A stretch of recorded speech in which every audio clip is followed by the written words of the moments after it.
اگر کوئی آپ کی انسلٹ کرے یعنی بے عزتی کرے تو آپ یہ 5 کام کریں، اس سے وہ دوبارہ ایسا کرنے کی جرات نہیں کرے گا۔ نمبر 1، غصہ نہ کریں، کیونکہ انسلٹ کرنے والے کا مقصد ہی یہی ہے کہ آپ اس پر غصہ کریں تاکہ وہ آپ سے لطف اندوز ہو سکے۔ اس لیے جتنا ہو سکے پرسکون رہیں اور سوچیں کہ اب آپ کو کس طرح جواب دینا ہے۔ نمبر 2، مزاحیہ انداز میں جواب دیں۔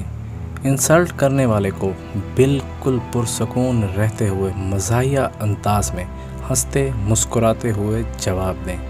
اس سے یہ وہ فیل کرے گا کہ آپ کی بات کا تو آپ پر کوئی اثر ہی نہیں ہوا۔ آپ کا ایسا کرنا اسے آپ کی انسلٹ کرنے سے روک دے گا۔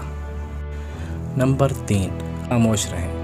اب بات کرتے ہیں کہ غصہ کرنے کے علاوہ آپ کے پاس کوئی جواب نہیں جو آپ انسلٹ کرنے والے کو دے سکیں، تو پھر آپ کو خاموش رہنا چاہیے اور یہ فیل کروائیں کہ آپ نے تو بالکل کچھ سنا ہی نہیں، کیونکہ خاموشی صبر اور لاتعلقی سے بڑھ کر کوئی انتقام نہیں۔ آپ کا ایسا کرنا ایک سخت جواب کے مترادف ہے۔ نمبر 4، اسے بتائیں کہ آپ نے کیا محسوس کیا۔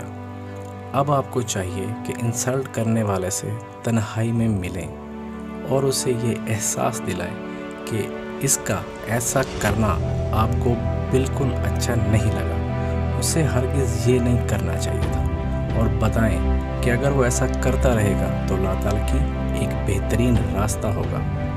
اب اگر اس کے دل میں آپ کی تھوڑی سی بھی اہمیت ہوگی تو وہ ایسا دوبارہ ہرگز نہیں کرے گا۔ نمبر 5، فوراً کوئی اچھا کام کریں۔ انسلٹ کرنا ایک نیگیٹو کام ہے، اور اگر کوئی ایسا کرے تو بعد میں اس کے متعلق ہرگز نہ سوچیں، کیونکہ اس سے الٹا آپ میں نیگیٹیوٹی بڑھے گی۔ اس لیے انسلٹ یعنی بے عزتی کے فوراً بعد کوئی ایسا کام کریں جو آپ کو بہتر فیل کروائے۔